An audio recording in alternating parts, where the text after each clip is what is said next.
Hi friends, माझ्या YouTube चॅनलवर तुमचं स्वागत आहे। हे बघा मुलं कशी खेळतात आहे। आणि मग मी म्हटलं चला एक व्हिडिओ काढावा। मी तिकडे गेलते ना फलटणला, माझ्या माहेरी माझ्या भावाचं ऑपरेशन झालं तर त्याच्यामुळे मी तिकडेच होते। आणि त्यावेळेस मग मुलं आहे ना पायरीवर बसून खेळत होती बघा, किती धिंगाणा मस्ती करत होती। आणि सगळी हॉस्पिटललाच होती, मी आणि 3 मुलं घरीच होतो। मग त्यावेळेस मी म्हटलं चला एक व्हिडिओ काढावा, छोटासा मिनी ब्लॉग। त्यावेळेस मी काढत होते बघा, कशी कडुनिंबाच्या पाल्यावर खेळत होती। आणि त्या पाल्याचा वासच येत नव्हता, कडुनिंबाचा असून सुद्धा वास येत नव्हता।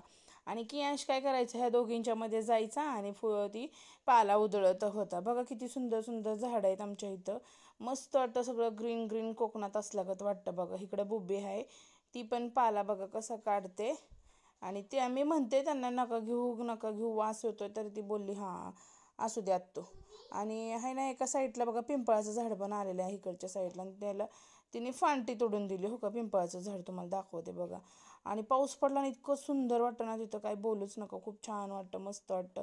म्हणून मी म्हटलं दीदीला की बघ ना किती छान वाटतं ना तुला, तिला तिथं खूप करमून जातं। आणि इकडच्या साईडला बघा ह्याचं झाड आलं, काय त्याला बोलतात बाई, काय म्हणतात, काय तर लक्षात येणार त्या झाडाचं नाव माझ्या। आणि हो का, मग मी म्हटलं दीदीला, दीदी मागं सर इकडच्या साईडला पडशील, तर बोलली गप्प बस मम्मा, तू तर सारखे काय ना काय करतीस, बब्बा जा घरात तू। तर मी म्हटलं मी घरात गेल्यानंतर तुम्हाला काय, चला भेटू पुढच्या व्हिडिओमध्ये, बाय बाय।